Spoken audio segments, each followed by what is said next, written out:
Good evening, colleagues.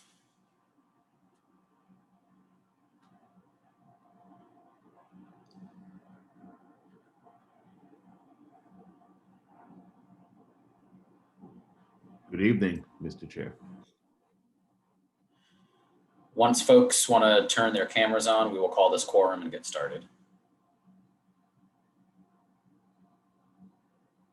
I see Alder Douglas is joining us. I see the names of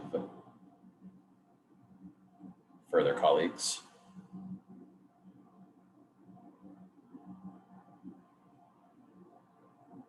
We have Alder Marchand joining us. I believe we have quorum, Mr. Chair. Yes, we do. I will call this meeting to order by reading the notice as soon as I pull it up.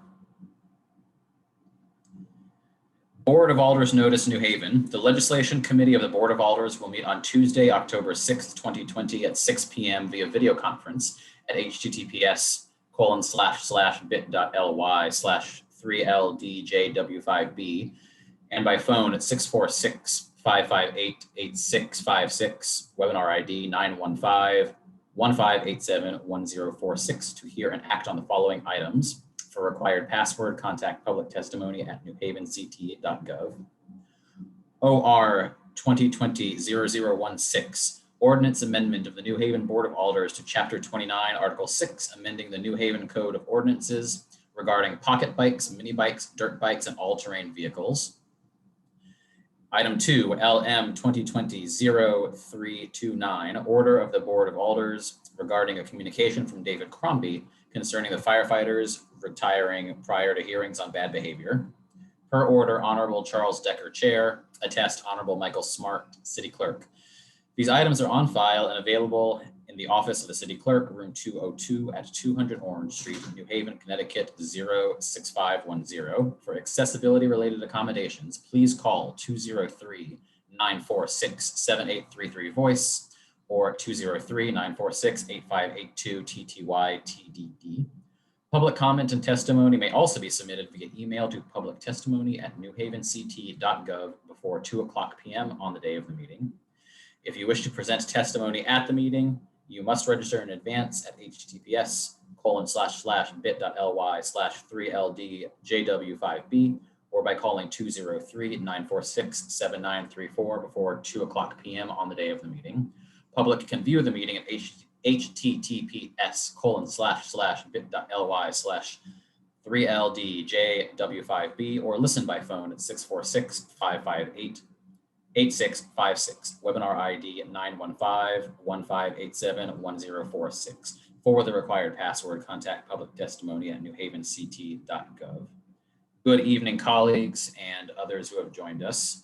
I will start the meeting first by introducing our colleagues on the committee, and I will do so by calling the roll from the top down. Alder Furlow. Present. Welcome, sir. Alder Ferraro Santana. Good evening. Good evening. Ward 13. Ward 13. And Alder Furlow, of course, from Ward 27. Yes? Yes. Beautiful. Alder Douglas. Present. Alder Douglas, Ward 2. Alder Morrison. I believe she will be joining us, but is not here yet. Alder Marchand. Adam Marchand, Ward 25. Welcome, Alder Marchand. Alder Brackeen. Not yet present. I also see our colleagues, Alder Roth, Alder Antunes, Alder DeCola, and I'm missing him. It does not appear to be the case that I am, but if anyone else joins us, I will welcome them. Good evening, colleagues. We are here today to hear two items, and I will go ahead and introduce the first item. Just pulling my sheet back up.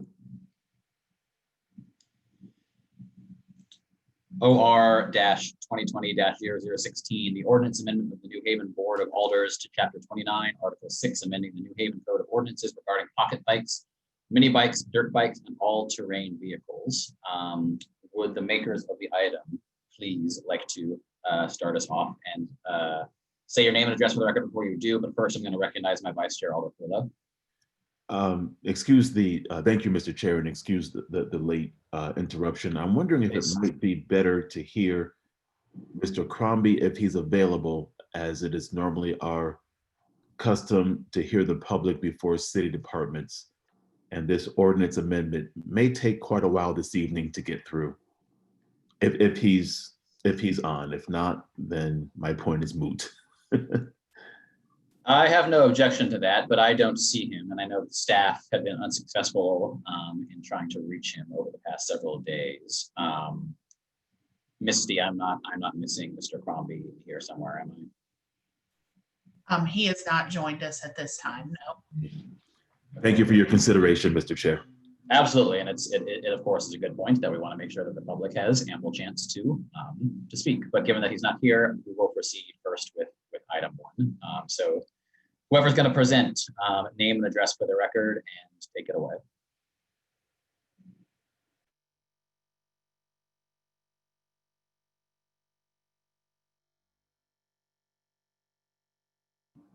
If the assistant chief is trying to speak, he's on mute. I'm sorry. Carl Jacobson, the Assistant Chief of the New Haven Police Department. I believe I would start off, or I'm not sure. Attorney Williams, did you want me to start? Hi, Roderick Williams, 20 Lancelot Drive, North Haven. Chief, I think it would be better for you to introduce this, and I'm happy to provide any legal advice as necessary. Yes, sir. So first, my address, 31 Brook Lane, North Branford, Connecticut. So basically, the thought behind the ordinance was to be able to enforce on the larger groups that ride within the city, and also the smaller groups. It's been a problem for several years. We've had some success in the past, but our only alternative was, I believe at the time, a $200 fine from the city, and we would have to do bike seizures through a process called IMREM with the state, which is very difficult and time consuming. This ordinance gives us the opportunity to present a $1,000 fine, so we don't have to make an arrest if we don't want to. So for instance, if it's somebody who's 18 years old and doesn't have a criminal history and is caught the first time, why would we put them in the criminal justice system? So we thought a larger fine would be prohibitive to the riders. And then also the ability to seize the bikes was a big part of this. You will still have a due process where the bikes will be seized by the city, and there will be a hearing in front of the chief of police. So you do have situations where people actually weren't the ones riding, but they own the bikes, right? So in those situations where it's a legitimate, somebody deserves their bike back, they'll actually get the bike back faster, and it'll be a better resolution than being tied up in court and doing the in-rem process.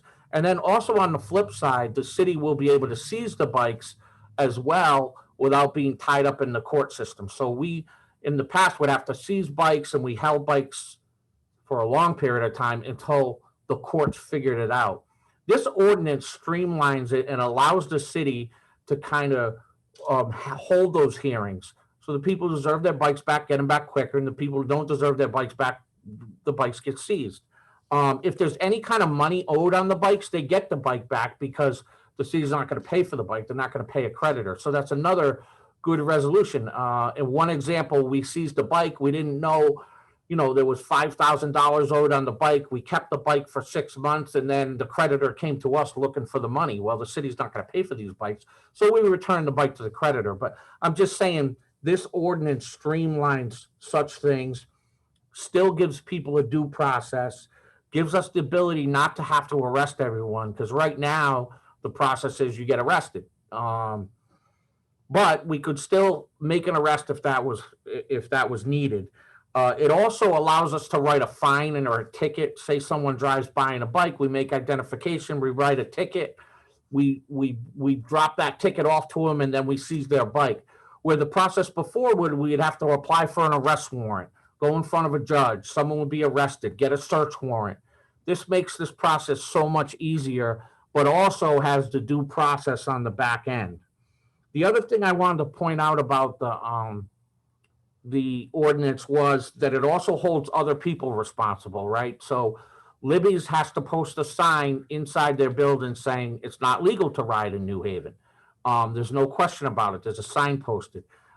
There is a fine if they don't post that sign, but that's basically a one-time, they post a sign, it stays up there. The other thing is holding gas stations responsible.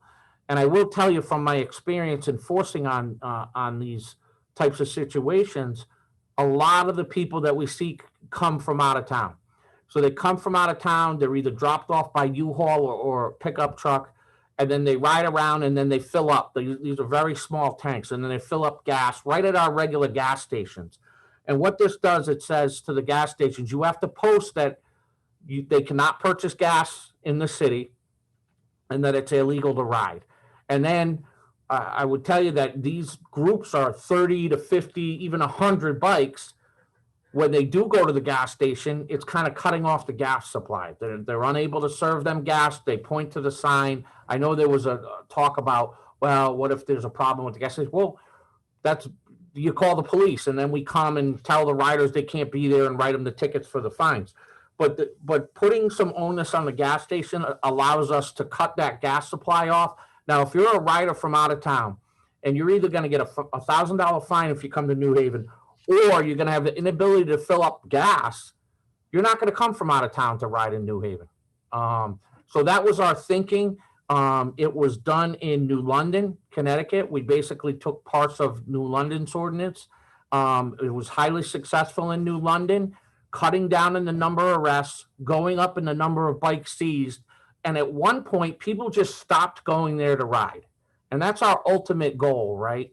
We don't want the large groups of riders in the city that just blow the red lights, put people at risk, put our citizens at risk. So, and we don't want to over arrest, right? We talk about that all the time. We don't want to just arrest. I know the $1,000 fine is high, but I think it's a better alternative. And I think once we get this out there and publicly talk about it, people will look to ride somewhere else and not on the streets of New Haven. And that would be the biggest deterrent.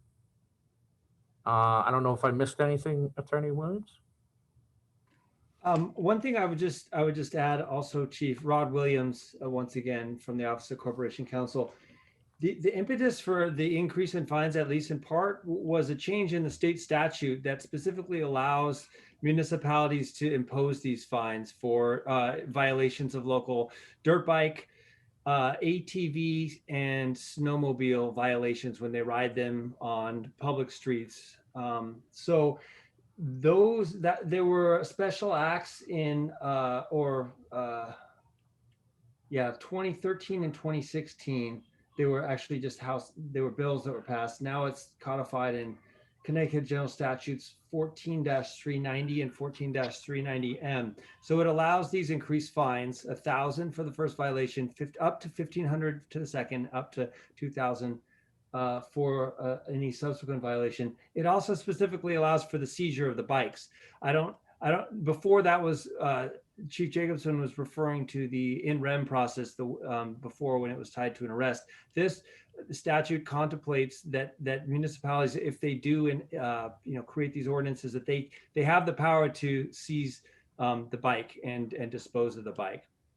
So that's sort of the background, and there's more than one town that has adopted these, as Chief Jacobson was saying, New London. I know New London and Hartford. Hartford's been pretty successful, and they have a comparative problem to us. And I think you have to look at the large groups of riders, especially on the gasoline side.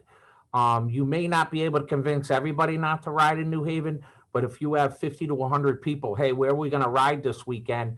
A lot are coming from New York, Massachusetts, and other places within the state of Connecticut. I bet their decision, somebody's going to bring up, hey, New Haven, it's $1,000 fine and we can't even fill up gas. They're going to change their locations, I would say. And we've seen other, Hartford and New London, that has been a deterrent. And most especially, you know, in these times, we don't want, and we can't solve this problem through arrest. So a higher fine, the seizure of the bike. Before we proceed, I would like to recognize our colleague and the member of this legislation committee, Alder Jeanette Morrison from the 22nd Ward.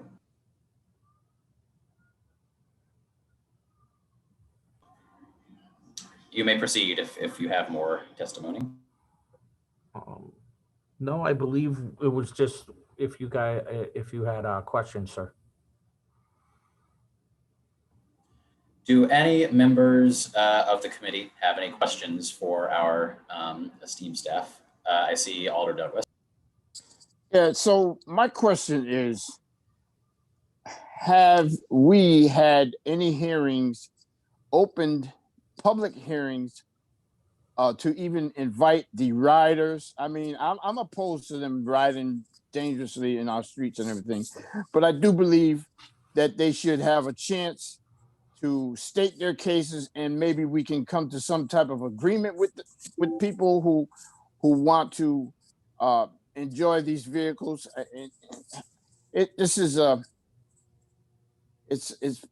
I believe it's really implementing a harsh fine, and it kind of promotes a negative attitude that we have towards our citizens. I mean, these are our citizens. Have we had any type of open forums where we can have conversation with these people to let them know, like, before we do this, exactly what we are planning to do with this ordinance? So Can anyone? Yeah. So we did have some forums in the past. They weren't run by the police department, but I was invited. I went a couple times and spoke about what we were thinking of doing. No riders did attend. It was a public thing. I know that I want to say 5 or 6 years ago, you did have something in the Alders where the riders did attend. I'm not familiar with that. I wasn't there.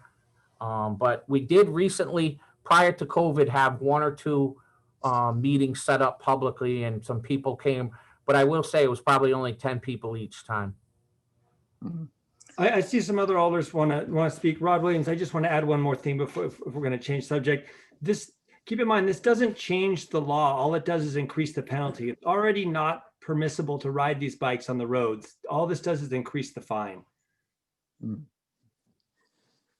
It's still a question to me that, maybe we need to open this up to the public, and let not only the public who oppose it, but the public who supports this and wants to do this. I mean, if it's really illegal for these quads and these dirt bikes, because we got motorcyclists also who run red lights and drive crazy too, but they're legal because they got registrations. But I don't think policemen go around chasing motorcycles going 90 miles an hour in our city. I'm just wondering if there's another approach that we could take before we implement this ordinance. I mean, I'm for it, but I think we're going to get some. With respect, Alder Douglas, I'm going to call a point of order. It sounds like you're shading into discussion at this point, and we want to keep this to questions so that if they're members of the public, they can speak. We will absolutely hear from you again during discussion. I will. Go ahead. I will Go ahead, sir. excuse myself. All right, carry on. Thank you, sir. And I also just wanted to remind, all folks attending that this is a public hearing. It was noticed. There has been a lot of attention about this proposed ordinance since the administration had floated it. So members of the public, including members of the riding community, were and are more than welcome to come be heard at the public hearing as well, since that is part of the purpose of it. Very well. I saw Alder Furlow's hand, but he may have just been making the same point that I was. Thank you, Mr. Chair. No, I have some, and I'll just do 3 questions in respect of the other alders who have questions, so that we can keep the queue moving fast. I just have some questions in regards to, I have several questions, and maybe they'll be answered by when other colleagues raise their hand. So My first question is in regards to you have with one of the requirements is with a seat height of not less than 26 inches. And I should probably look at the revised section of where that is. I'm looking at the red section.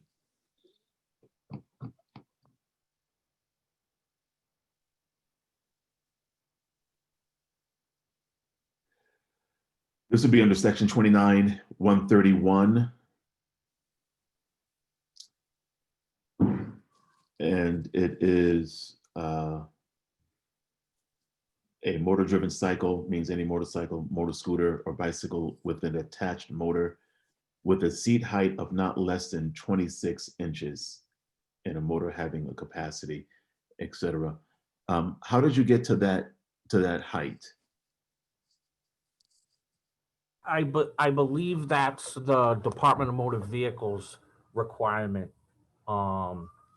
for a motorized vehicle on the roadway. So it has to be over that set of height to be able to be on the roadway by Department of Motor Vehicles. Obviously not off-road, but on-road. Okay, so then we would need to attach some kind of statute for that, I would think. Attorney Williams, that might make some sense if that's where that's coming from, because it sounds like it's an ordinance that, or part of the ordinance that we're creating ourselves. So if that references back, then as most of these sections do reference Connecticut general statutes, then perhaps we should do the same thing. But that will be up for discussion. So I'll save other questions. I just have one other question that I think is the most pressing under section 29-133. We are going from $99 to $1,000. And this is up to $1,000. And so I have kind of a loaded question. So how are these fines first going to be enforced with our no chase policy? Secondly, is it up to the discretion of the police officer to decide how much this fine is going to be, since it is up to $1,000, or is there like from $1 to $1,000? How is that going to be enacted? So I don't believe it's the discretion of police officer. First offense would be $1,000. Okay, so it is 1,000. Okay, and then for those who are riding the bike, they're only going to, so we're going from community service, and they will just have a $50 fine for those who are passengers.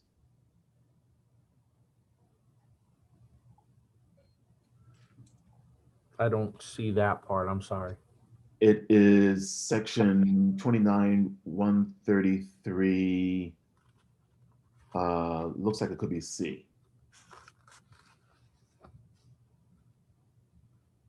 Or maybe it's B. B.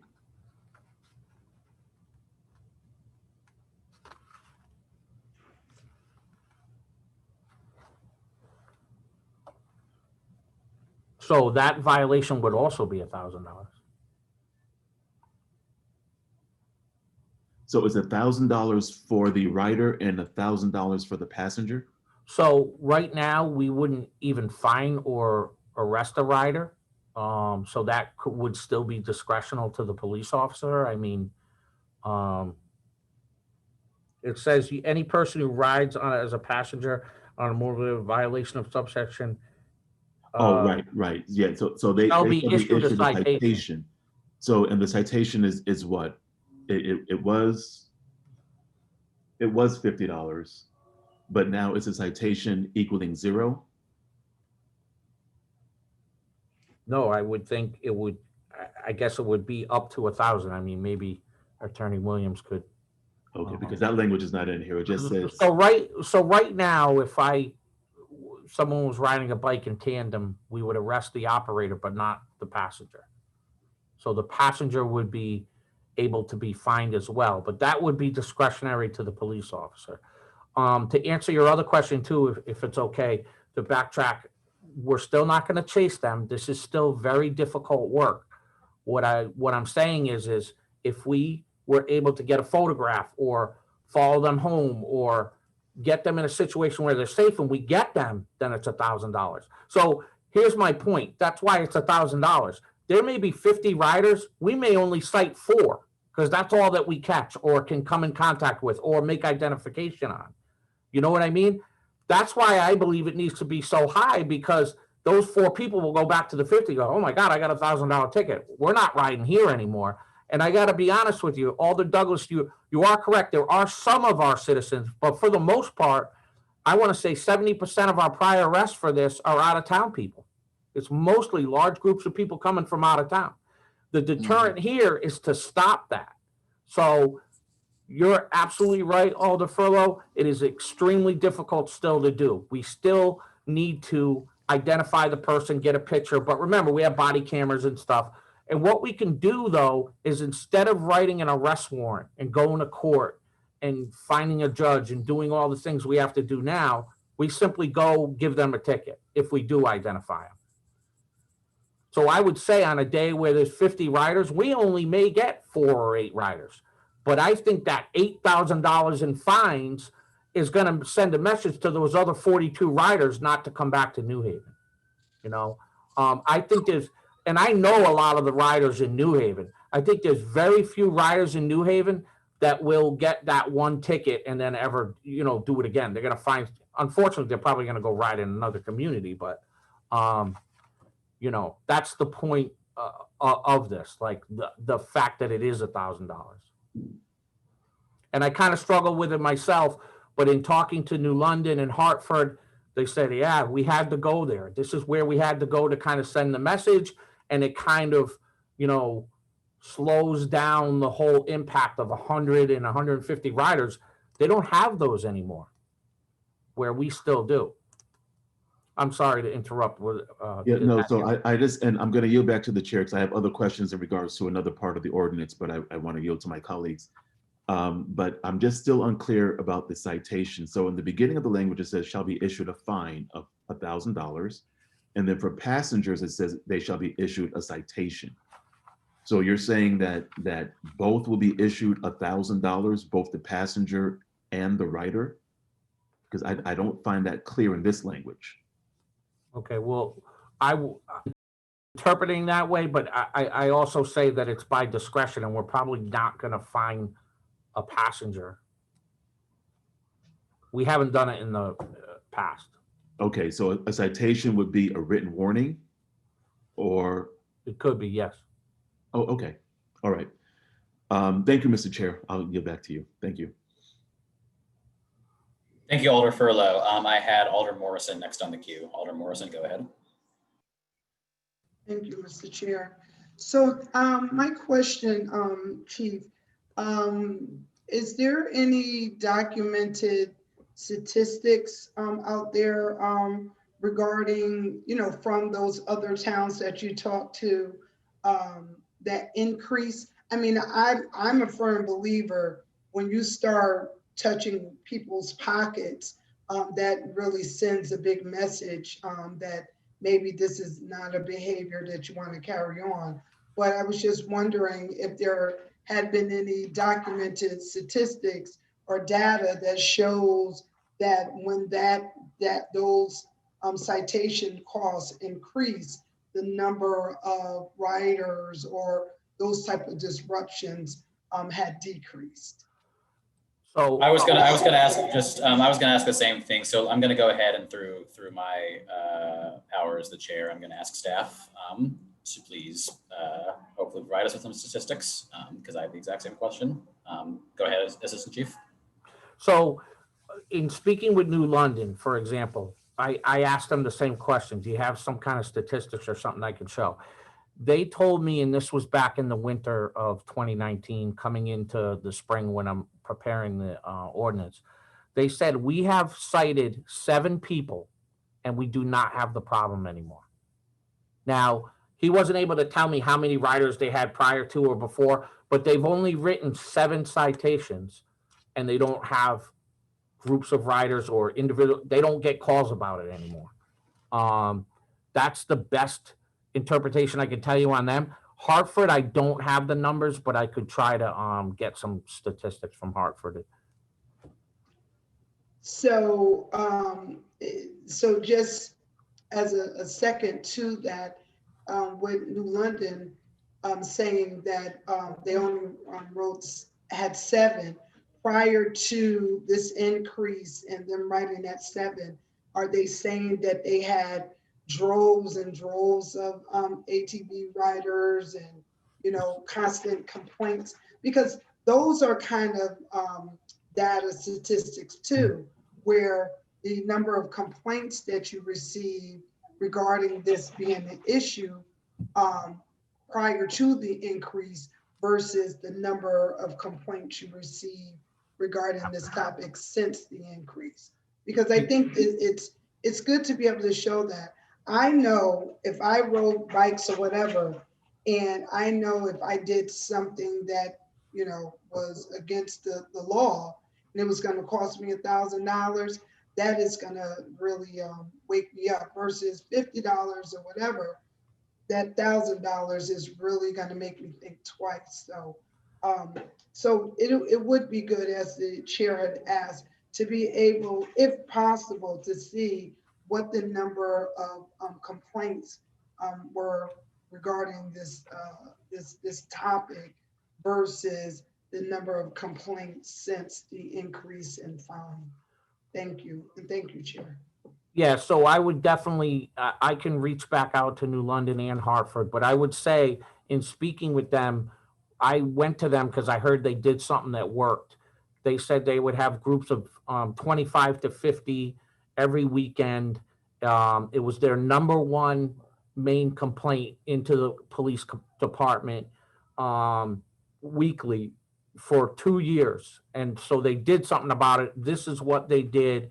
Since then, they have not had groups of riders at all and have not had those types of complaints. And I can tell you in my time, or at least over the last 5 years, it's probably one of the number one complaints we receive here. We at least get 6 to 10 complaints a week on our anonymous tip line combined with other people calling in. So I would say it's definitely one of the most complained about I don't want to use the wrong word, but I would say city nuisances, excuse me. But I will look to see if I can get some hard data. Mr. Chair, it's Scott Jackson. May I jump in for 1 minute? You may, if you could just give your address for the record as well, please. Scott Jackson, 72 Front Street, New Haven, Connecticut. Proceed. This has been an issue in New Haven and in the region for some time. It just is when you walk and talk to people in the city, it comes up. This is an attempt to address this. I think Assistant Chief Jacobson has done a fantastic job in trying to put it together in some format. But it is a real issue. It's an issue to pedestrians. It's an issue to bicyclists. It's an issue to motorists. And we've got to get a handle on it. We're not New London. New London is a little bit larger than North Haven, Connecticut. It is urban, but it's very concentrated and very collected. And so there's, we can learn some things, absolutely. But my goodness, State and Ferry on a warm day is a very difficult place to operate as a motorcyclist, as a pedestrian, as a pedestrian. It's just, we got to do something about this. And I think that this is a great step. Does it solve everything? Of course not. But it is high time for this city to say, we're going to do something about this. And this is a great first step to that. Thank you, sir. Thank you. Just to add to that, back in probably, I believe it was 2014, we put out a huge initiative with neighboring towns under Chief Eshelman and tried to work with neighboring towns to enforce better on dirt bikes, got the state police involved, made, quite a few arrests in this area, seized a bunch of bikes. And literally you could see that it was, most of our arrests were out of town, people from out of town. They actually moved to the Berlin Turnpike, and the Berlin Turnpike got so bad from ATVs and motorcycles, which was the same group that had been coming to New Haven. But since we did that enforcement for a couple months, they went to the Berlin Turnpike. That the Berlin police up there, and I forget what it was, 2 agencies up there who had to deal with it. They actually got a helicopter to try to. It got so bad. So what I say is we were able to stop it in New Haven safely before. We just have to do it again, and it's just been extremely difficult getting the bike seized through court, especially in COVID. In March, the court shut down. We can't even get to court to do COVID. I mean, to do NREMS. NREMS is at the bottom of the list. They're just starting trials again. So court is just jam-packed and gonna be jammed for probably a year or two. And why put these people into the system if they are people who are from New Haven? Because we will get some people from New Haven. I'd rather see them get the fine and the behavior change than being put in the system. And court, especially if they're 18 years old and have no prior charges, there is no penalty really. They'll dismiss it, which is probably the right thing to do. We don't need people with criminal histories because of this, but we need to stop it. So I say to you that this is the better way to do it. And in talking to those other agencies, but I'll see what I can do about getting actually hard data, and I appreciate that question. Thank you, Assistant Chief. Alder Morrison, were you through with your question? That's a thumbs up. I am going to move to Alder Ferraro Santana, but first I will recognize the member of this committee, Alder Daryl Brackeen, from the 26th Ward, who has just joined us. Welcome, Alder. Thank you. Thank you, Mr. Chair. My question goes to the owners. A lot of these are younger kids who are not 18. They don't own these bikes. So if you're finding the person who's riding it and you're finding the person who's riding with them, 9 times out of 10, the individuals aren't old enough to own the bike. They're their parents who bought them the bike. So why aren't we going after the parents who own them? So if the parents own the bike and allowed a child to ride it, we're taking that bike. So they're going to get about a $6,000 fine because we're going to take their $6,000 bike in that scenario. But I would say, I mean, we did some enforcement in April. I think it was March or April, just before really shutting down for COVID in the way of that. And we got people from 25 to, there was a guy that was 52 years old riding in the group of 50. So it's really a odd thing. You would think, hey, it's only going to be young teenagers and whatnot. It's not at all. It's of all ages. But I would say to you that if the parent comes in to get their bike back and says, oh, that's my kid. Well, you obviously gave the kid the bike. We'll be able to keep the bike. So they'll actually get a higher fine if you think of it in that way. Now, the court would give that back during an in-rem process and say, oh, just tell your kid not to use it again. We want to be tough at first just to avoid that. But we also want to be fair. So if somebody didn't know someone else was riding it, we give them the bike back if they come up with proper paperwork and they can prove that. Now we catch them a second time. Well, we're not going to be fooled twice. So we'll take that bike that time, you know? Okay, thank you. Yes, ma'am. Thank you, Alder. Other questions for members of this committee? Actually, I do have one. Go ahead, then Alder Furlow. Mine is not on the topic of the dirt bikes itself, but on the topic of has the city thought about having a space for the people who want to ride dirt bikes, like trails, something like that? Has the city thought about that to sort of eliminate this issue? Or do these young people just want to think it's funny driving and making people afraid of them? Well, on the first issue, and I'm sure Attorney Williams will defend me on this one, I don't believe any insurance company would insure the city to have land for dirt bike operation. But that being said, say we were to do that, I think you're exactly correct what you said.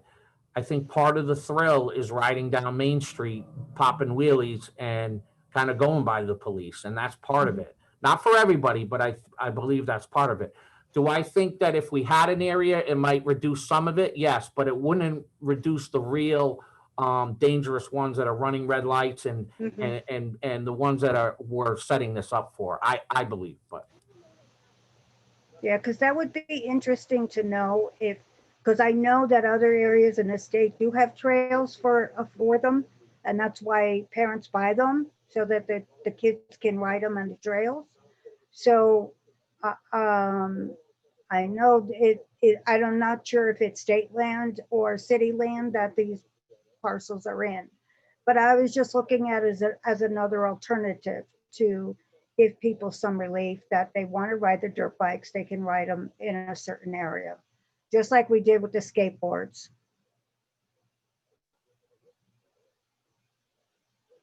All finished, Alder? Yes.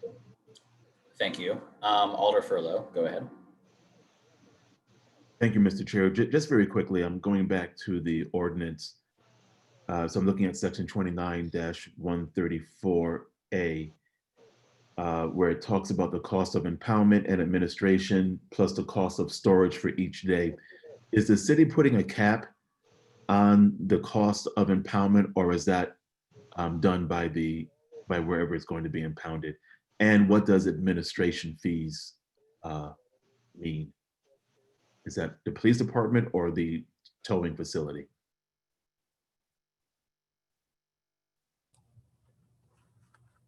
I believe it is the towing, the administration fees. I'm not sure on the cap. We haven't gotten to that thing, but that would only be fees associated with someone getting their bikes back if they went through the hearing and got their bikes back. Now, our past experience with this too is a lot of people don't have paperwork for the bikes. A lot of people can't prove it's their bike. You know, we ended up with a lot of bikes that, you know, people will dump the bike in the middle of the road and run as well. And we ended up with a lot of bikes that went unclaimed. But I do believe maybe Attorney Williams can, the administrative fees would be if they were going to get their bike back, they would of course have to pay the tow fee.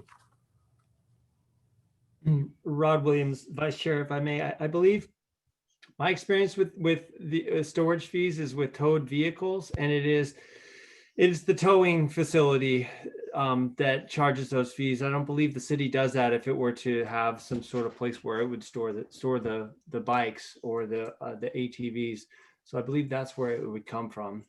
So I would think that the city would make some kind of arrangement with the towing facility and put a cap, as we do when we tow cars for taxes.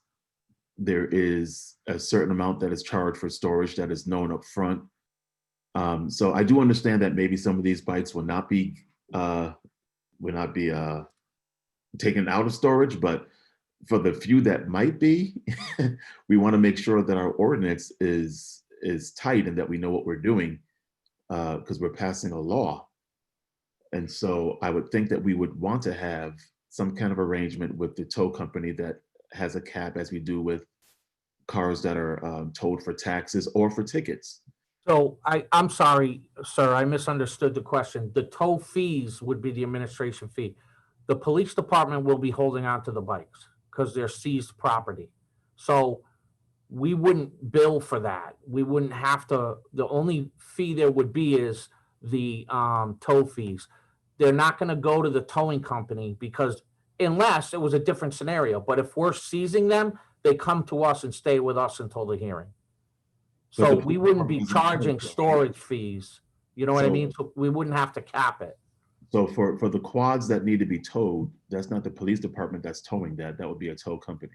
No, the tow company would tow it, but they tow it to our facility and we would keep them in our facility because at that point they're seized property due to the violation. Okay, so even for a towing facility, there needs to be some kind of arrangement made with a certain amount that they would charge for towing, the same as we do when cars are towed for street sweeping, taxes. Absolutely.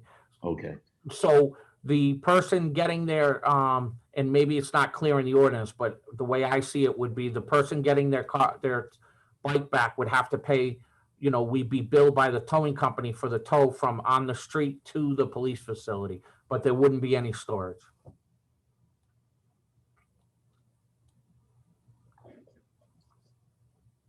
okay. So it says pay the cost of impoundment and administration and the cost of storage. So impoundment would mean towing, because impoundment to me would mean taking the vehicle. I guess that would mean towing. Perhaps I'm not, I don't know. That's why I'm asking. Does Yeah, it mean actually towing the vehicle? Or the bike? yeah. I mean, we didn't clarify. I think we kind of left it open, so we would have to clarify that, but the only fee would be the tow fee. So we could change that. Okay. And my another question is, are these tickets recorded with motor vehicle department? So the reason I'm asking this question is if I get a fine for $1,000 and I have an outstanding ticket, does this stop me from being able to register another car? It would only be whatever the city, so say you had parking fines with the city that you owed, it would only be limitations by the city. So it's not gonna be a DMV requirement. So if I have parking tickets that are due by the city, I can't register my car until I pay those tickets. Not in the city, but if you're not from the city, you could register your car. You know what I'm saying? So it would be directly with the city, not the DMV. So New Haven residents that have $1,000 fine whose vehicle was impounded, if they don't pay the fine and forfeit the vehicle, that ticket remains? Or is the ticket wiped out? Oh, yeah, you would still have to pay your the ticket for violating the ordinance. Okay, so the potential of losing the bike, they'll have the fine. If they don't pay the $1,000 fine and they live in New Haven, then they won't be able to register a car until that fine is taken care of. Yes. Okay. And my final question, Mr. Chair, and thank you for your patience. I'm just trying to get my head around how we're doing this. So in section 29-134B, it says that the hearing shall be conducted by the chief of police. And I'm just a little concerned about that there's not a third party that would hear a complaint the same way it's done in traffic and parking. So if there's a ticket given by TTP, it's not the director who hears it, but it's a third party that hears it. So it does say, or his/her designee. So is it possible that the police department would have another party listening to a grievance?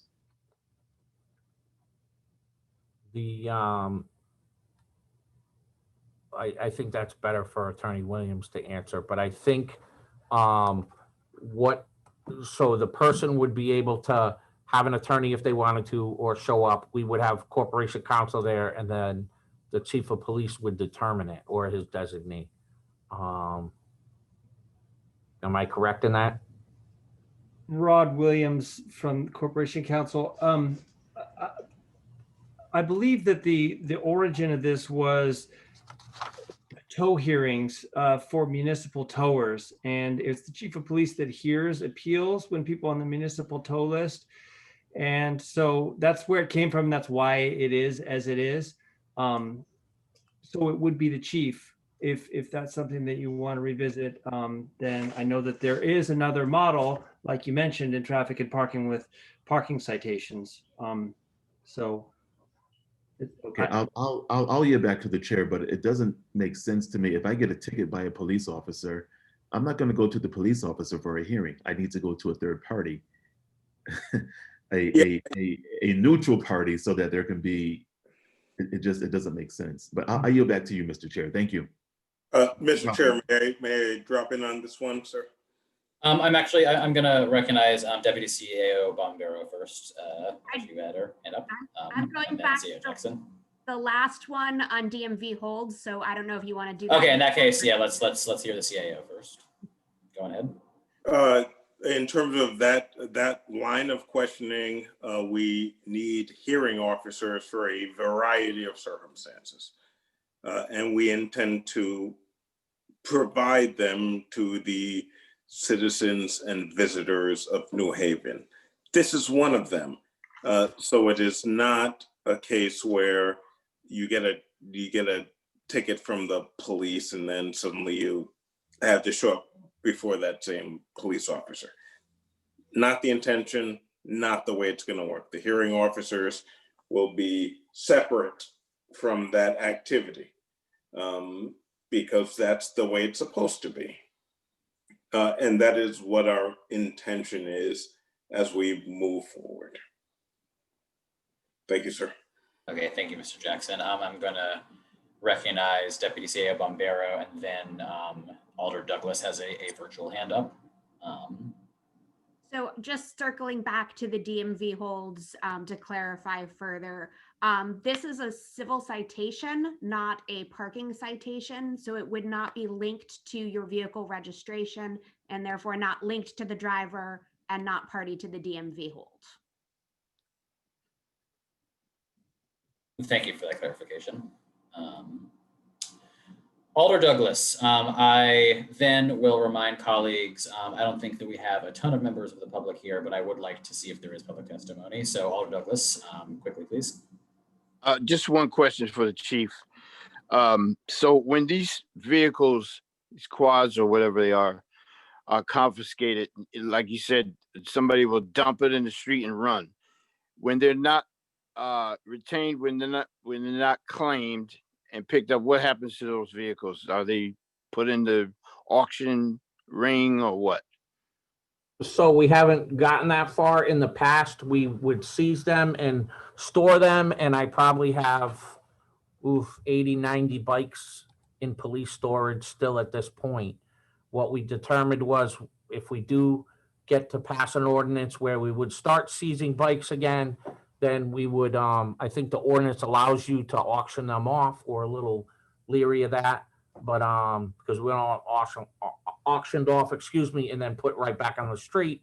But we were looking into alternatives, like the city would sell them to an auctioning place in Florida, or actually when we had another discussion about it, someone from the public suggested we donate them to certain organizations that take them and use them for good stuff in Cuba and different countries. So there's no set determination what we're going to do with them. But we do have probably 80 or so in police storage now. And some of them, when they are dumped that way, there's no keys to them. It would cost us to do something with them or just auction them off. But our fear is auctioning them off and them going right back on the street. So we were going to approach different ideas on what to do with it that would be best for the city. So yeah, that was my concern. If they're just put back out on the street, we're defeating the purpose. All right, that's it. I just wanted to public record on that. Thank you. Thank you, sir. Thank you, Mr. Chair. Thank you, Alder Douglas. Alder Farrow Santana, is this a quick question? I would like to give the public a chance. You're on mute. Go ahead. Okay. I agree with Alder Furlow on item B. It should not be conducted by the police chief. I think that needs to be changed to a hearing officer. So the resolution needs to be updated when we have discussion. I would like to update that. Thank you. Okay, well, that can be an item for you're welcome to make a motion when we get to that part. Okay, with that, I will ask if there's anyone from the public who's here to speak on this item and wishes to be heard.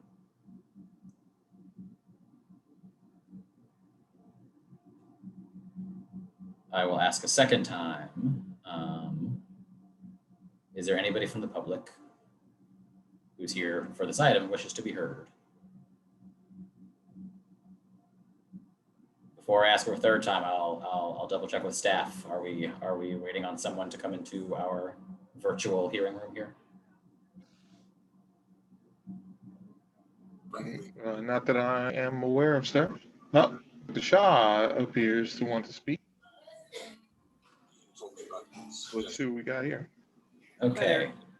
Name and address for the record, please. Sir, Rahul Shah, 42 Academy Street, Apartment 5.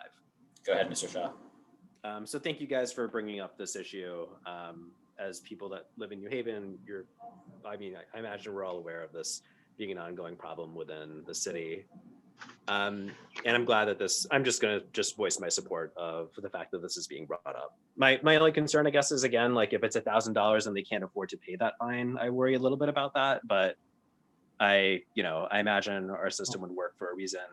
And I know that's sort of $1,000 at the discretion of the officer. But I think, not to be too vague about this, but overall, I'm glad that this issue is being brought up, and I'm supportive to the changes that you guys are bringing up.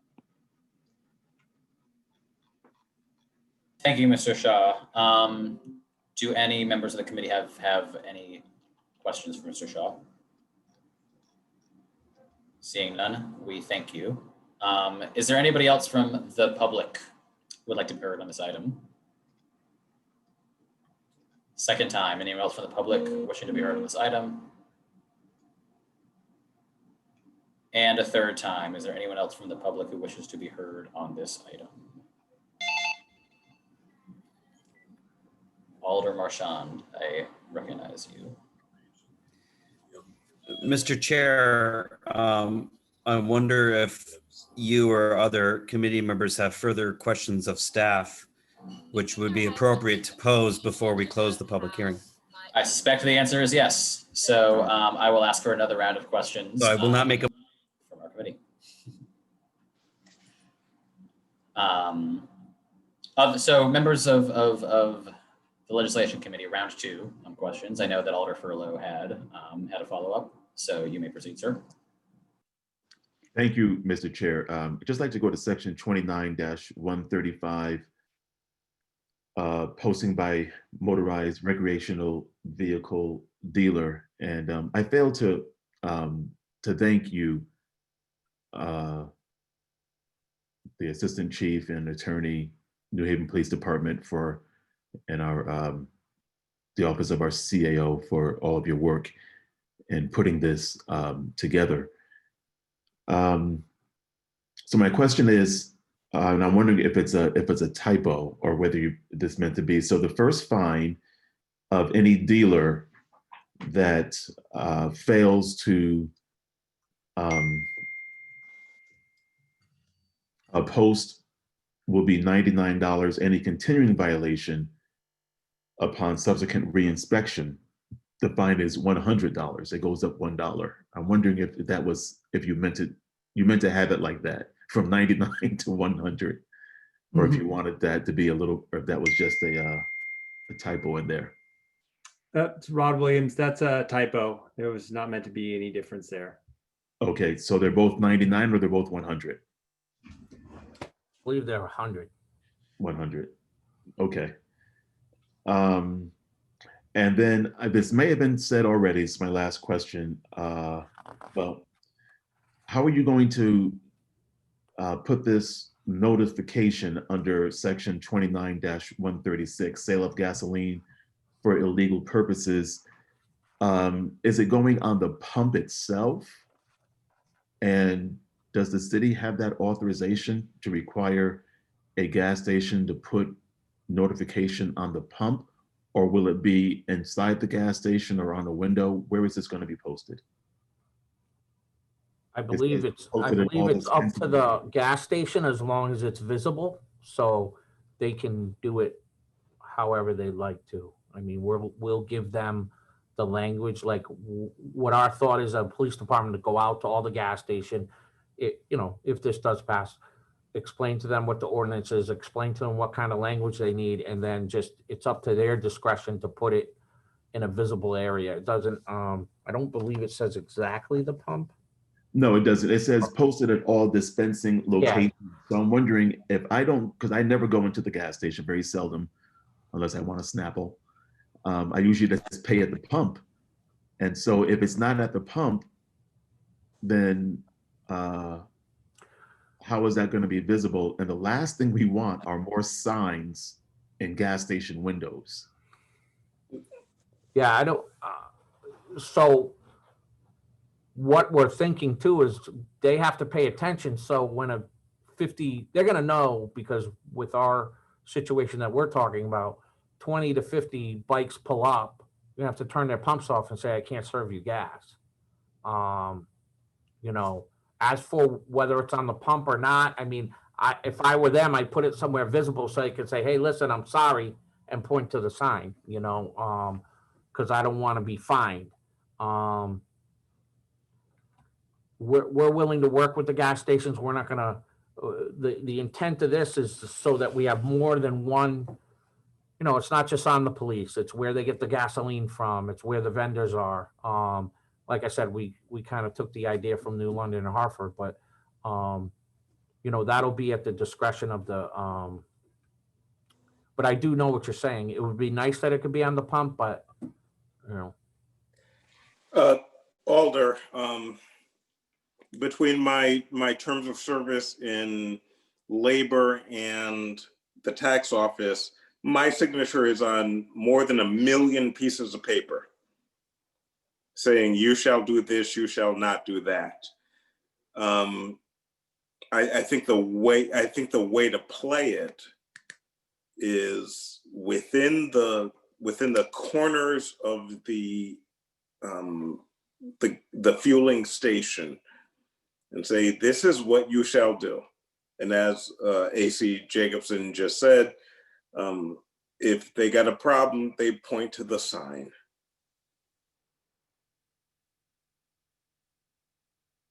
Okay, yeah, I'm just picturing how it's going to be done, and as we're working through this.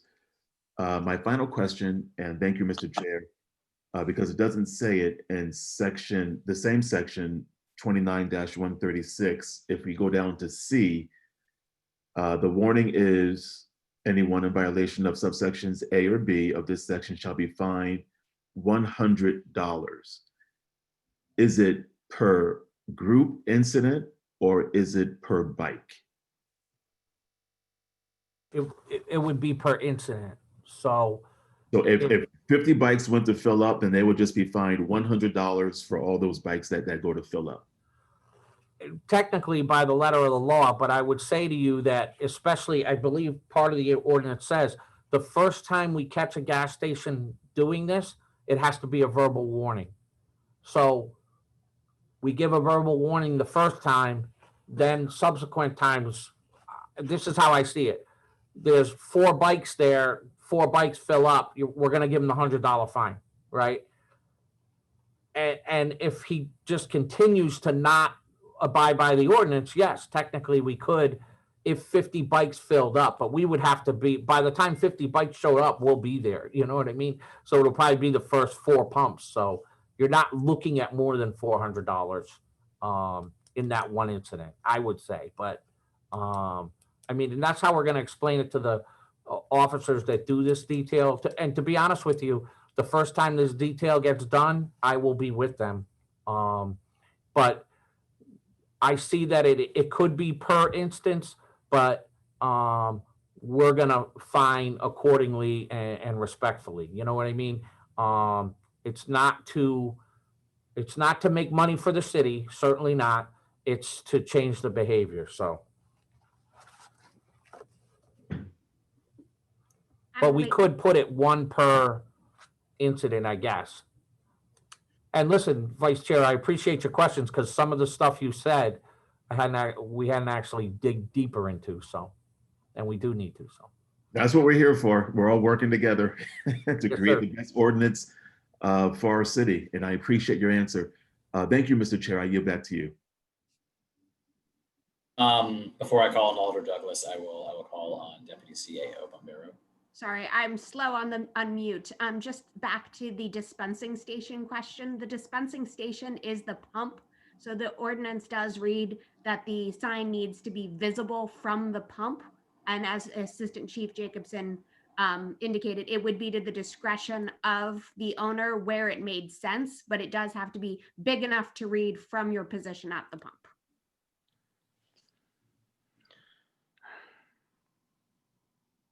Okay. You're all set, Alder Furlow? Yes, so dispensing locations means the pump. Yep. Okay. Thank you, Mr. Chair. Who knew? I recognize Alder Douglas. Thank you, Mr. Chair. So I'm just a little confused here. So we're citing an ordinance to make these bikes illegal to ride? Is that clear? no, they're already illegal to ride, sir. It would just be the So- fine. So what opts the fine? Speeding, wheelies, what, I mean, No, they're illegal to have on a city road. They're actually with- illegal to ride within the entire city. You can't even ride them in a park. You can't ride them on city property. They're illegal to ride. That's but we already can sell, been but we can established. sell them gas. What sense? I don't see the sense to this. Well, the reason we wanted to fine the gas stations if they do sell them gas. There's nothing that says, I guess there's nothing that says you can't sell them gas, but they're not supposed to be ridden on the streets. So what we're asking for is a tool to actually say, you're not supposed to be selling them gas. Here's a warning. Second time, you pay $100 fine.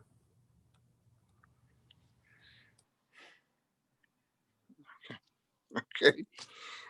Thank you, Mr. Chair. I hear what you're saying. There's just no fine for selling them gas right now.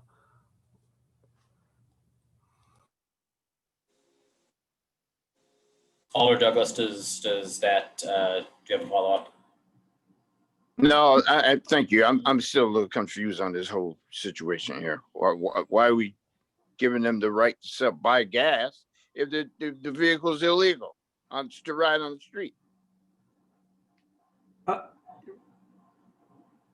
I think what we're trying to do is create an environment in which from point to point, it is known that New Haven is not a place where you're going to want to ride your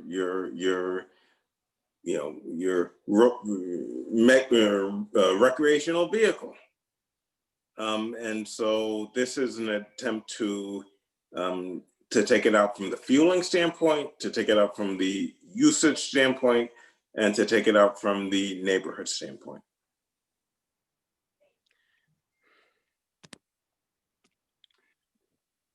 Rod Williams, if I might add, I'm getting a little confused now because I think this ordinance is meant to make the sale of gas illegal for these vehicles. So you cannot sell it to any vehicle that's going to be ridden in violation of the law in New Haven.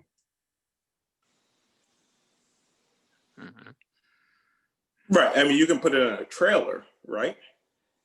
You can fuel up items on a trailer, that's fine. But you can't ride up to the old Hess station at State and Ferry and just gas up. So shouldn't that be put in the ordinance? I It think is, it says It's- sale of it's- gasoline for illegal purposes. I'm For talking use about in a the motorized vehicle as defined in the ordinance. So that's basically what we're saying is, that if they ride up, like Mr. Jackson said, and fill up and then their intentions to ride away, they can be fined $100 if they sell them gas. Warned the first time. So that is in the ordinance? May I ask? Because I don't have it in front of me, so. Yes, sir, I apologize. The title of it, of that section is, sale of gasoline for illegal purposes.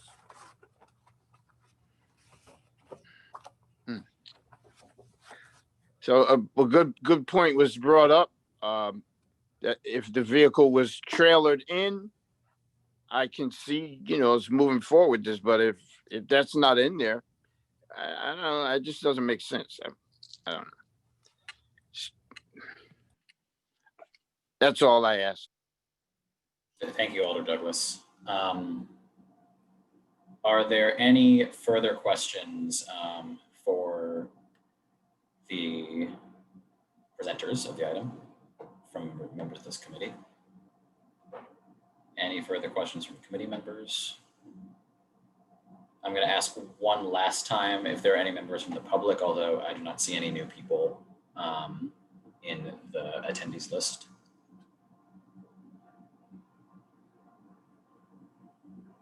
Going once, going twice. Well, we thank you all for your thorough presentation, and I thank the committee for your questions.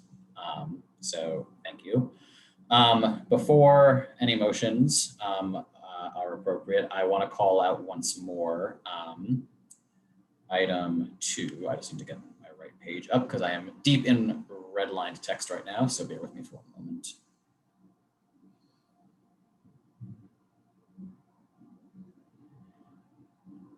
Right, so I will ask again for item 2, LM 2020-0329, order of the Board of Alders regarding a communication from David Crombie concerning the firefighter retiring prior to hearings on bad behavior. Is Mr. Crombie with us or anybody else who is here to present on this letter?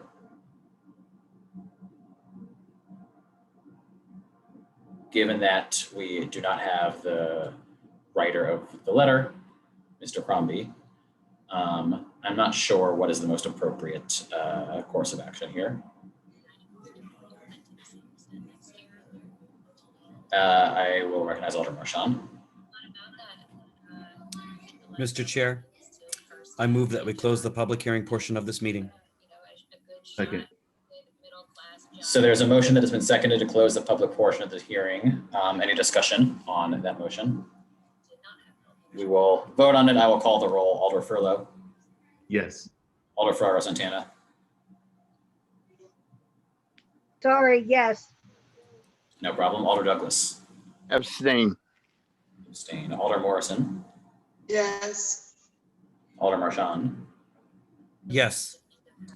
Alder Brackeen. Yes. I vote yes as well. The public portion of the hearing is closed. Mr. Chair, Alder Marchand. for the purposes of discussion, I move item 1. Second. Item 1 has been moved and seconded. Discussion on item 1. Alder Morrison. Yes, thank you, Mr. Chair. I'm in support of this ordinance in regards to increasing the summons and for this whole thing, riding these bikes illegally. They're very dangerous. I mean, from a personal perspective, I've had a relative who got killed on, a bike. And so anytime I see, any kind of bikes, legal or illegal, they make me nervous. And so the ones that we're talking about tonight, I am all for no chase because it's not that big of a deal for for someone to possibly get hurt. But I think in increasing the amount of the fine will help to deter. I mean, it's no guarantee, but I think it's a good first step to help minimize this issue. I mean, our whole bottom line is we just don't want anyone to get hurt. We don't want the people who are riding these different dirt bikes to get hurt, and we don't want anyone, you know, to be get hurt because they happen to be in the wrong place at the wrong time. And so I am in support of this, but I do feel very strongly that Alder Furlow raised some really good specific points, and that those things through you, those questions be answered and placed into the ordinance. So there is clarity, because, you know, the chief has all great intentions, but he's not going to be at every site, at every stop, at every situation. And so his intent is good in regards to how he's interpreting some of those different pieces Alder Furlow brought up. But I feel it's very important that there is no need for interpretation, that the information is, because you might get a police officer whose intent is not as good as the chief's, and that situation can go a whole nother way. So I am in support of this ordinance, increasing the fines. However, the different questions, those specific things should be added before it goes for a vote by the full board. So thank you. Thank you, Alder Morrison. I'd like to follow up. Are there specific amendments that you're angling toward?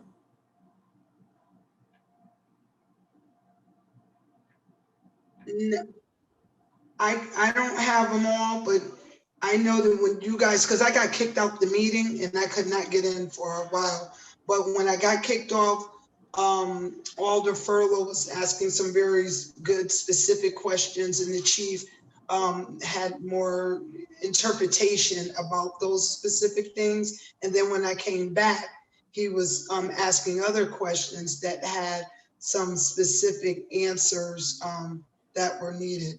And so, like I said, I just don't want us to pass an ordinance that some pieces are left for interpretation, or the word that it seems like everyone likes to use, at the discretion of the police officer. So just like when the question was asked, is that up to the $1,000? Is that $1, or is that concrete? So if in the ordinance it's read to anyone that it is up to, that needs to be very specific, that this will be $1,000, this will be $1,500, you know, all those different things. At the same time, there's some other things in particular about the rider. Before the person that's riding on the back of the bike wouldn't get a summons or anything. So it sounds like that they will get fined. What is that specific? I don't like when it's up to, because it might be one of my relatives. You might, you know, catch a police officer nice and early in the morning with a good attitude, but then my other cousin might catch the police officer late at night with a bad attitude. And now that's going to be two different ways that the same issue is going to be handled. So they need to be very, very clear what's going to happen. So that's my only thing. We need to be clear. And I feel like Alder Furlow had too many specific questions that wasn't clearly answered. So just make sure that that stuff is cleaned up. But the overall sentiment of increasing the fines, both for the driver, the rider, and the gas station, hopefully this will send a message to say, cut it out. So thank you. Thank you, Alder Morrison. further discussion on item 1?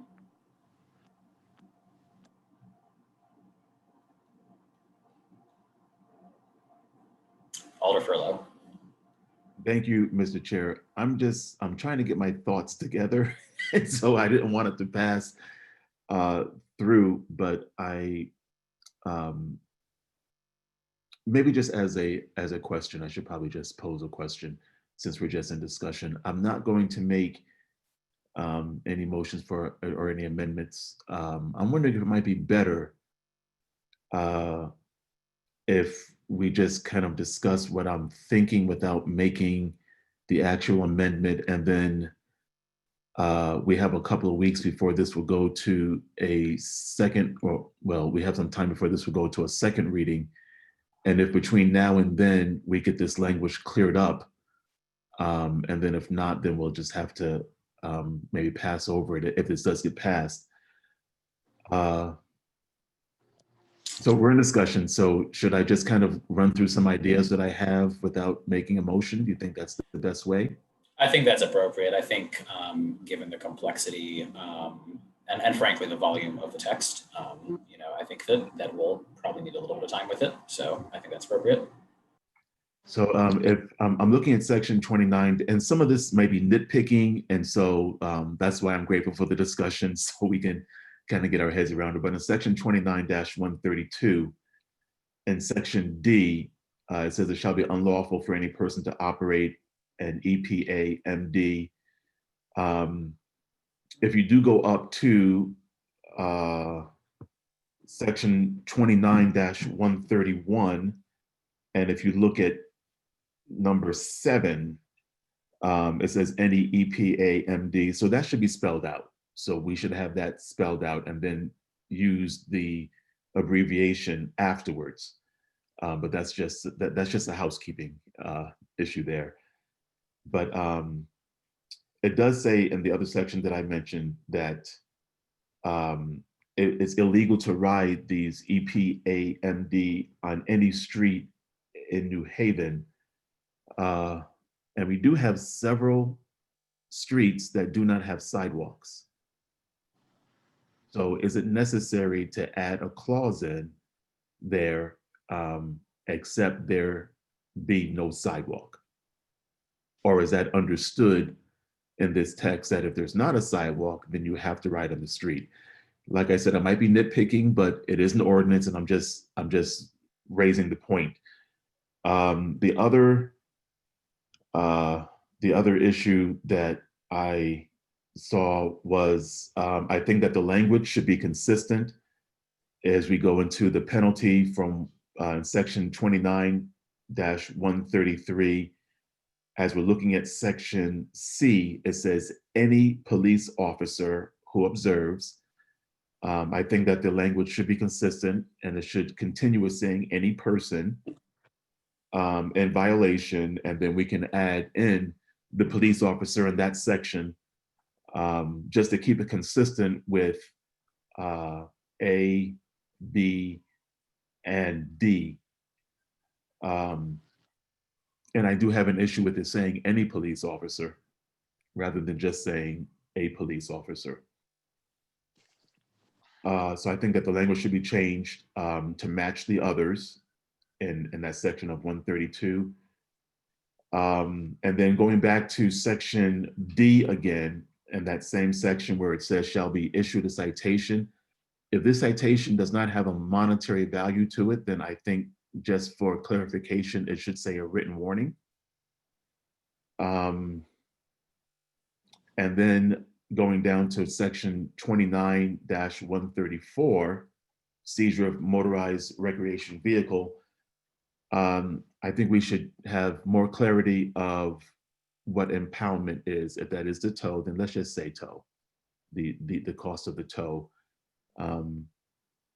Impoundment to me means tow and storage, but maybe I'm wrong with that. And so if there's another opinion, then I'm just pointing it out, so I'm fine with that.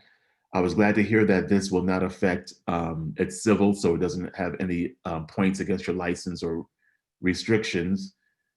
And then again, in section 29-134(1)(a), or B rather, we need to add a hearing officer somewhere in here. I don't think that the chief of police is the right one to be hearing any kind of grievance.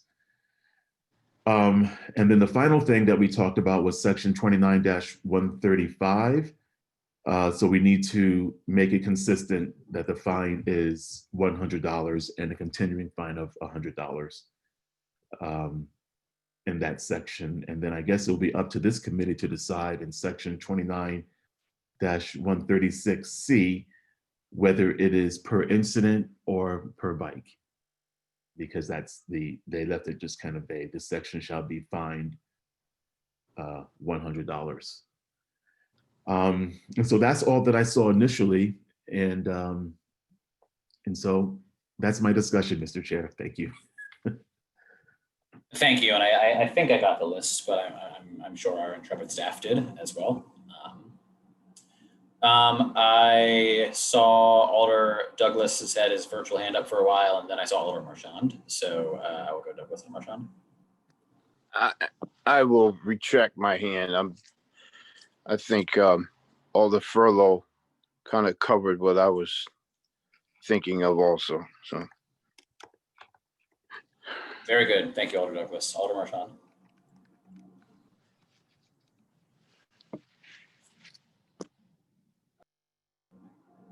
Alder Adam Marchand. Did you have your hand up?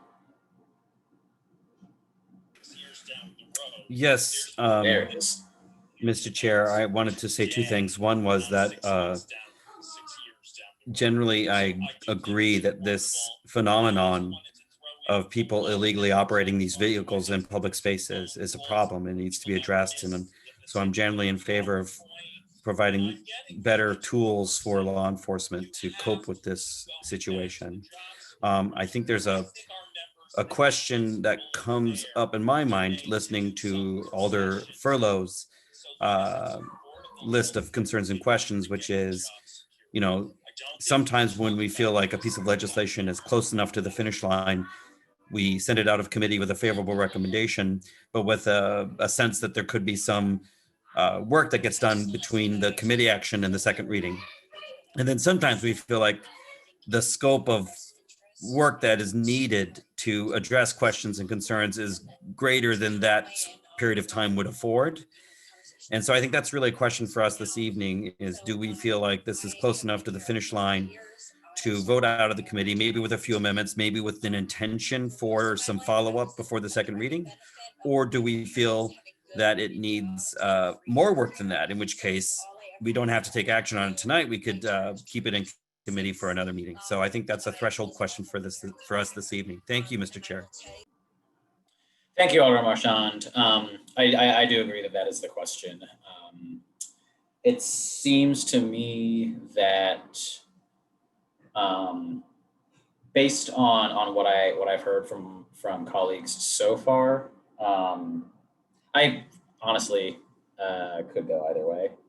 I mean, I think that what we're talking about mostly is like clarity as opposed to like a complete restructuring or rearranging of, you know, a restructuring of the structure is what I was going to say, which is not grammatical, but if folks want to spend more time and to be, you know, to really dive in more, I would not have a problem certainly with that, but I will.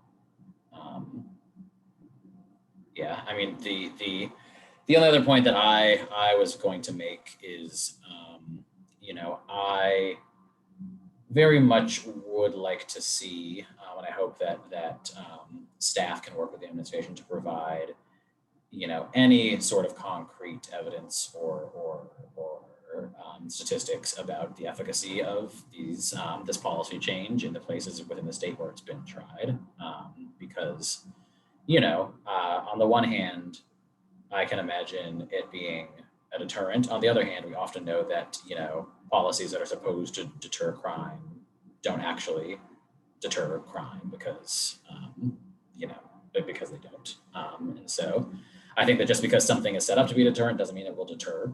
And so I would want to find out if there is any actual statistical evidence other than just, while I recognize our, great other cities in this state, I would like to see some numbers and not just like some verbal assurance that it worked. Further discussion on this item or motions if anybody's feeling very bold. Oh, raise my hand. Douglas. Okay, Alder Douglas and then Furlow. Yeah, yes. Thank you, Mr. Chair. Yeah, I agree also with maybe we should take a little more time to dive deeper into this before we make a decision on the amendment and the ordinance itself as a whole. We got time. Like Alder Marchand just said, I believe. No, Alder Decker just said, the chair, everything that we do to deter crime doesn't necessarily have to work or always works. I think we just need to discuss this more and dive deeper into it. So I agree. Thank you.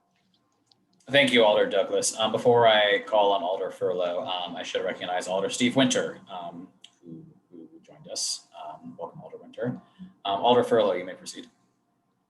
Thank you, Mr. Chair. My tweaks are minor. I know that we're waiting for the statistics, which I don't think would take that long, hopefully, to come through. But my tweaks are minor. It took me, in reading through it, maybe just an hour to mark up the PDF. And so I'm confident that we can get those things done in a reasonable amount of time, certainly before a second reading, if the committee had that, was in favor of doing that. So I wanted to just add that in, since I've mentioned a lot of things, but I think we can get that done relatively quickly. Thank you. Thank you, Alder. And I was fishing for a motion before, but of course the item has already been moved. We're in discussion. So we can have amendments, or if there's no more discussion, we can vote. Further discussion. Alder Marchand. Thank you, Mr. Chair. I'm happy to support the motion with the understanding that you and your illustrious vice chair will work with city staff to propose a suitable substitute amendment for the second reading. Thank you, Mr. Chair. Thank you. And if this moves forward, we certainly will do that. Further discussion. Seeing none, I will call the roll. Alder Furlow. Yes. Alder Ferraro Santana. Okay, Mark, I think we lost you. Yes. Why don't we go to Lorena? Alder Douglas. Yes. Alder Morrison. Yes. Alder Marchand. Yes. Alder Brackeen. Yes. And I vote yes as well. Mr. Chair, Alder Marchand. I move that we read and file item 2. Second. Item 2, there's been a motion to read and file, which has been seconded. Discussion. Alder Marchand. Mr. Chair, it's regrettable that Mr. Crombie wasn't here this evening. We did appropriately notice this meeting and provided him an opportunity to speak on his communication. But I believe that we've discharged our responsibility, and this is an appropriate read and file item. Thank you, Mr. Chair. Yes, I agree. And I can attest that staff also attempted to contact Mr. Crombie several times, and unfortunately were unsuccessful. Any further discussion? Seeing none, I will call the roll. Alder Furlow. Yes. Alder Ferraro Santana. Yes. Alder Douglas. Alder Douglas. Yes, I'm sorry, it was muted. Yes, yes. Thank you. Alder Yes, Morrison. yes, yes. Yes. Alder Marchand. Yes. Alder Brackeen. Yes. And I'm a yes as well. That will be read and filed. Alder Marchand. Mr. Chair, I move we adjourn. Second. Second, It has been moved and seconded. Any discussion on adjourning? Calling the roll, Alder Furlow, Yes. Alder Ferraro Santana, Yes. Alder Douglas, yes. Alder Morrison, Yes. Alder Marchand, Yes. Alder Brackeen. Yes. I vote yes. We are adjourned. Good night, all. Good night. Good night. I will get to work with Misty and everyone else, along with Alder Furlow and anyone else who wants to produce this substitute amendment, which I think we'll need. But thanks again, everyone, for all of your discussion, your thoughtful discussion. I'm sorry, it's been a long day. Your thoughtful discussion. And I'll Thank see you, you next Mr. time. Chair. Thank you, colleagues. Thank Have a you. Good night, everyone. Good Good night. night. So long. Bye-bye.